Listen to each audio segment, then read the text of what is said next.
Serengeti Boys, penalti moja ya thamani sana. Kocha anatoa maelekezo kwamba tulieni, yupi mwenye kupiga penalti ya muhimu kwa Serengeti Boys? Ni Lukman Mbalasalu.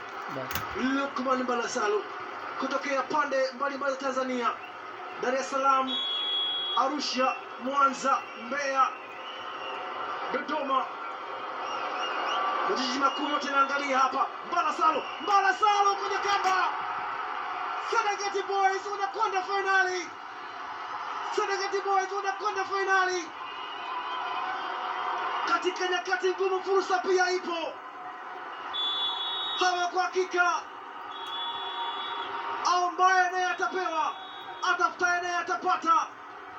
Soka ni mchakato, uvumilivu pamoja na kujituma muda wote kiwanjani. Watoto wa Farao